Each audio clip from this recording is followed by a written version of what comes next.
حضرت یوسف علیہ السلام کے وہ جو معجزہ ہے جو انہوں نے اپنے والد محترم کے لیے، تو وہاں پر بھی حضرت یوسف علیہ السلام فرماتے ہیں کہ میرا جبہ لے جاؤ اور میرے ابا کی آنکھوں میں ڈالو۔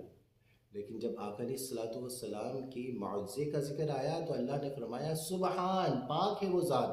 لفظ سبحان فرمایا یا باری تعالیٰ یہاں تو اپنے محبوب علیہ السلام کو معجزہ عطا فرمایا ہے، تو تعریف تو جس کا جو معجزہ جس کا ہے اس کی تعریف ہونی چاہیے۔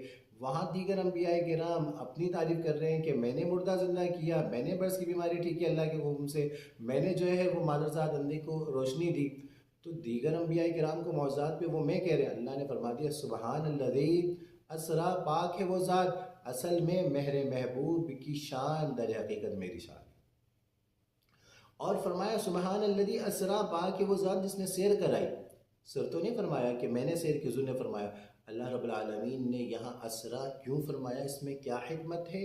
اس لیے اللہ نے فرمایا کہ اگر آقا علیہ السلام فرماتے میں نے سیر کی تو کفار مکہ اعتراض کرتے، وہ تو حضور کی ذات پر اعتراض کرتے نا۔ کفار مکہ جو ہے نا، صحابہ کرام کو کسی دلیل کی ضرورت نہیں تھی، وہ تو وہ آقا علیہ السلام پر ایمان لاتے ہی لاتے ہیں۔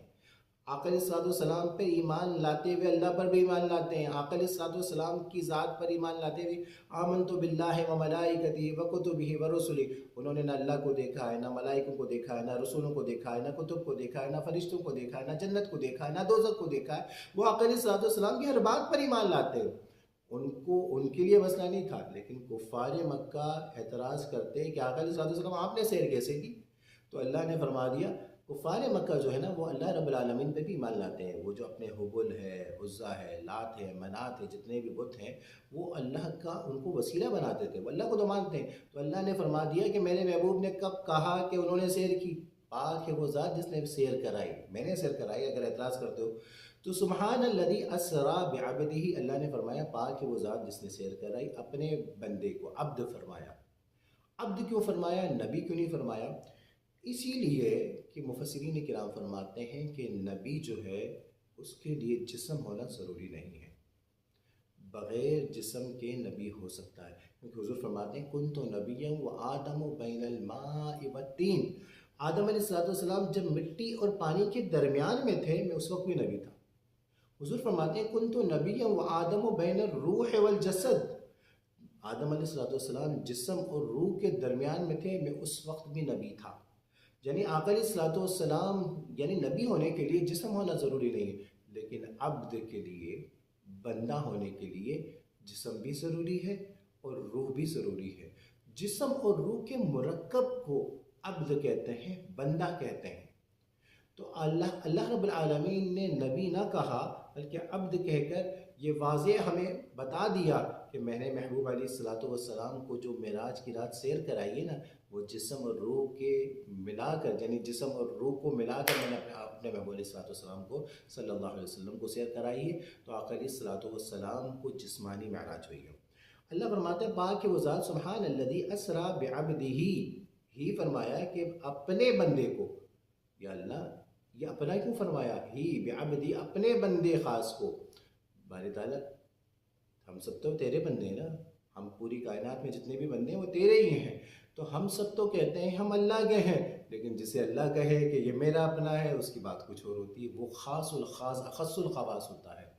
تو اسی لیے فرمایا سبحان الذی اسرا بعبدہ، پاک ہے وہ ذات جس نے سیر کرائی اپنے بندے کو، لیلاً، رات کو سیر کرائی۔ اب مجھے ایک بات بتائیے، اور رات بھی ویسے تو معراج کے واقعے میں تاریخ میں اعتراض ہے، لیکن اکثر محدثین کرام فرماتے ہیں، مفسرین کرام فرماتے ہیں کہ 27ویں رات کو ہے۔ اب مجھے بتائیں 27ویں رات کو چاند بھی نہیں ہوتا اور رات میں سورج ہوتا ہے، اور اس زمانے میں نہ وابڈا ہے، نہ KSC ہے، نہ روشنی ہے، تو ایک بات بتائیے، اللہ رب العالمین دن میں اگر سیر کرا دیتا تو اس کو کوئی پوچھنے والا تھا؟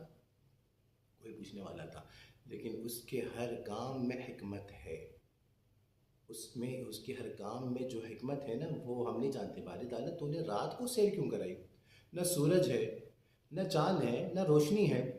اگر ہم میں سے کسی بھی شخص کو اگر کہیں کہ تمہاری جو سب سے بڑی تمنا ہے جہاں سیر کرنے کی، ہم عاشق رسول تو کہیں گے ہم مدینہ جائیں، گنبد خضرا کی زیارت کریں، حضور کے روز انور کی زیارت کریں، ہم وہاں جائیں گے تو ہمارے لیے تو جنت ہی جنت ہے، کیونکہ وہ ریاست جنت ہے ایک عاشق رسول کے لیے۔ لیکن ہر بندہ عاشق تو نہیں ہے نا، کسی کی خواہش ہوگی کہ وہ جو ہے وہ جائے کشمیر جائے، کسی کی خواہش ہوگی پیرس جائے، کسی کی خواہش ہوگی یورپ جائے، کسی کی خواہش ہوگی لنڈن جائے، کہیں بھی کسی کی بھی کوئی بھی خواہش ہو سکتی ہے۔ اگر کسی کی کہیں بھی کوئی خواہش ہے، اس کو اگر وہاں لے جائے، وہاں صرف اندھیرا ہی اندھیرا ہو تو اس کو مزہ آئے گا؟ تو مزہ تو تب آتا ہے نا جب آنکھوں سے دیکھتا ہے بندہ، تو ایک تفریح ہوتی ہے، سرور ملتا ہے، مزہ آتا ہے۔ اب آقا علیہ الصلوۃ والسلام کو اللہ رب العالمین نے رات میں سیر کرائی، سورج نہیں، اور آخری راتوں میں 27ویں رات کو سیر کرائی، چاند نہیں اور روشنی نہیں۔ تو اللہ رب العالمین باری تعالیٰ اس میں حکمت کیا ہے؟ تو اللہ نے یہ بتا دیا کہ ایک حکمت تو یہ ہے کہ تمہیں سورج کی ضرورت ہے، تمہیں چاند کی ضرورت ہے، تمہیں روشنی کی ضرورت ہے، تمہیں بلب کی ضرورت ہے۔ میرا محبوب جو ہے، جو سب کا محبوب ہے، پوری کائنات کو اس کی ضرورت ہے، یہ سب تمہارا کرم ہے آقا کے بعد اب تک بنی ہوئی ہے۔ اور دوسری بات، رات کو سیر کیوں کرائی؟ رات کو سیر کر دن میں کرانے کو، دن میں کراتا تو کوئی پوچھنے والا تھوڑی تھا، لیکن رات کو اس لیے کرائی کہ رات جو ہوتا ہے وہ قرب خاص کا وقت ہوتا ہے۔ اللہ رب العالمین فرماتا ہے کہ اللہ رب العالمین آسمان دنیا پہ رات کے آخری پہر تشریف لاتا ہے، رات کے آخری پہر اللہ رب العالمین تشریف لاتا ہے۔ تو رات ملاقات کا ٹائم ہوتا ہے، رات جو ہے قرب خاص کا ٹائم ہوتا ہے۔ عبادت کی روح نماز ہے، اور نماز کی روح تہجد ہے، فتہجد بھی نافلۃ لک، اور تہجد جو ہے وہ رات میں ہے۔ اور جو سرور، جو مزہ تہجد میں آتا ہے نا، اس کو لفظوں میں بیان نہیں کر سکتے۔ قرآن پاک کو نازل فرمایا اِنَّا أَنزَلْنَاهُ فِي لَيْلَةِ الْقَدْرِ، لیلۃ القدر رات کو نازل فرمایا۔ اور اللہ اسی صورت میں فرماتا ہے وَتَنَزَّلُ الْمَلَائِكَةُ وَالرُّوحُ فِيهَا بِإِذْنِ رَبِّهِم مِّن كُلِّ أَمْرٍ سَلَامٌ هِيَ حَتَّىٰ مَطْلَعِ الْفَجْرِ۔ حضرت جبرائیل امین فرشتے آتے ہیں جب مغرب ہوتی ہے، یعنی جب رات ہوتی ہے، صبح تک ہوتے ہیں، جب تک رات ہوتی ہے صبح تک فرشتے ہوتے ہیں۔ اِنَّا أَنزَلْنَاهُ فِي لَيْلَةٍ مُبَارَكَةٍ اِنَّا كُنَّا مُنزِلِينَ، شب برات رات کو ہے۔ فیہا یفرق کل امر حکیم، شب برات کی رات جو ہے تقدیر کے فیصلے ہوتے ہیں رات۔ تو اللہ رب العالمین نے رات کو اسی لیے مخصوص فرمایا کہ رات قرب خاص کا وقت ہوتا ہے۔ لیلا من المسجد الحرام الى المسجد الاقصی، اللہ رب العالمین نے قرآن پاک میں جو واضح فرمایا کہ مسجد حرام سے مسجد اقصی تک لے گئے۔ تو آپ جب واقعہ معراج جب سنتے ہیں، آپ سنتے ہیں آسمان کی بھی سیر کرائی، سدرہ کی بھی سیر کرائی، قاب قوسین بھی گئے، لامکاں بھی گئے، جنت بھی گئے، جہنم بھی گئے، پوری کائنات کی سیر کرائی۔ تو اللہ نے صرف مسجد حرام اور مسجد اقصی کا کیوں ذکر فرمایا؟ اس میں کیا حکمت ہے؟ مفسرین کرام اس فرماتے ہیں کہ صحابہ کرام تو وہ ہیں جو آمنت باللہ و ملائکتہ و کتبہ، یعنی آقا علیہ الصلوۃ والسلام کی بات، ہر بات پر ایمان لے آتے ہیں نا، ان کو تو دلائل کی، ان کو تو گواہی کی، ان کو تو باتوں کی ضرورت ہی نہیں ہے۔ تو اللہ رب العالمین نے اس کے لیے مسجد حرام اور مسجد اقصی کا ذکر فرمایا کہ جب میں اللہ رب العالمین دیگر اوپر آسمان کا ذکر فرماتا تو یہ جو کفار مکہ ہیں وہ صرف اعتراض کرتے رہ جاتے، اور اللہ نہیں چاہتا کہ میرے محبوب پر اعتراض ہو، اسی لیے مسجد حرام سے مسجد اقصی تک لے گئے تاکہ کفار مکہ وہ جانتے تھے کہ آقا علیہ الصلوۃ والسلام بظاہر جو ہے وہ مسجد اقصی بیت المقدس تشریف نہیں لے گئے تھے، وہ جانتے تھے، اسی لیے وہ سوالات کرتے رہیں گے، وہ اعتراض کرتے رہیں گے، وہ پوچھتے رہیں گے۔ جب وہ پوچھتے رہیں گے تو آقا علیہ الصلوۃ والسلام اللہ کے حکم سے جواب دیتے رہیں گے، تو ان کی کلیئرٹی جب ہو جائے گی تو کفار مکہ بھی میرے محبوب، رب کے محبوب، سب کے محبوب علیہ صلی اللہ علیہ وسلم پر اعتراض نہیں کر سکیں گے۔ یہ اللہ کی حکمت تھی۔ اللہ فرماتے ہیں من المسجد الحرام الى المسجد الاقصی الذي بارکنا حولہ، اس میں بڑی خوبصورت اللہ نے فرمایا، اللہ فرماتا ہے کہ اس کے ارد گرد ہم نے برکت نازل فرمائی، الذی بارکنا حولہ، ہم نے برکت ڈالی، برکت فرمایا کہاں پہ؟ اس کے ارد گرد۔ پروردگار عالم کس کے ارد گرد تو نے برکت رکھی ہے؟ اللہ نے فرمایا مسجد اقصی کے ارد گرد برکت ہے۔ باری تعالیٰ مسجد کے اندر برکت ہوتی ہے، ہم تو برکت حاصل کرنے کے لیے مسجد میں آتے ہیں، اور تو فرما رہا ہے مسجد کے ارد گرد برکت ہے، مسجد اقصیٰ کے ارد گرد برکت کیا ہے، کیوں ہے، اس کی کیا حکمت ہے؟ تو اللہ نے فرما دیا کہ الذی بارکنا حولہ، اس لیے برکت ہے کہ مجھے اپنے گھر سے زیادہ اپنے پیاروں کا گھر زیادہ پسند ہے۔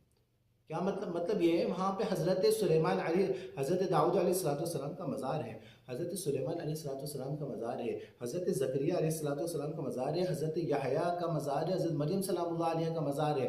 حضرت عیسیٰ علیہ السلام آسمان پر تشریف لے گئے تو بیت المقدس سے تشریف لے گئے، تو اللہ نے بتا دیا کہ مجھے اپنے گھر سے زیادہ اپنے محبوب کا، اپنے پیاروں کا گھر زیادہ پسند ہے۔ اب میں ذوق میں، ایک محبت میں ایک عرض قرآن سے اور عرض کرتا ہوں، سمجھ میں آئے تو پیار سے لے لینا، نہیں سمجھ میں آئے تو واپس کر دینا۔ اللہ فرماتے ہیں وَاتَّخِذُوا مِن مَقَامِ إِبْرَاهِيمَ مُصَلًّى، کہ جہاں میرے خلیل کے قدم لگے ہیں اس کو مصلی بناؤ، یعنی جہاں پر میرے محبوب کے قدم لگے اس کو سجدہ گاہ بناؤ۔ یا رب العالمین، بیت اللہ تیرا گھر ہے، تو بیت اللہ کی طرف تو نے حکم دیا ہے نماز پڑھو، لیکن بیت اللہ کو سجدہ گاہ بنانے کا حکم نہیں دیا۔ لیکن جہاں سجدہ گاہ کا حکم دیا، فرمایا کہ وَاتَّخِذُوا مِن مَقَامِ إِبْرَاهِيمَ مُصَلًّى، جہاں میرے محبوب میرے خلیل کے قدم لگے ہیں اس کو سجدہ گاہ بناؤ۔ تو اللہ نے یہاں بتا دیا کہ مجھے اپنے گھر سے زیادہ اپنے دوستوں کا گھر زیادہ محبوب ہے۔ تو پیارے دوستو، یہ سبحان الذی اسریٰ بعبدہ لیلا من المسجد الحرام الی المسجد الاقصی الذی بارکنا حولہ، اس کی میں نے کچھ رموز، کچھ حکمت عرض کی ہیں۔ اللہ رب العالمین سے دعا ہے کہ اللہ رب العالمین اس واقعہ معراج کے صدقے ہم سب پر اپنی خاص کرم نوازی فرمائے، ہمیں معراج کا تحفہ جو ہے، نماز جو ہے، اس معراج، اس نماز کو ہمیں ہماری آنکھوں کی ٹھنڈک فرمائے، ہمیں اس عبادت میں حلاوت پیدا فرمائے، ہمیں سجدے میں لذت عطا فرمائے، ہماری عبادات میں، ہماری نماز میں خشوع و خضوع عطا فرمائے۔ وآخر دعوانا الحمدللہ۔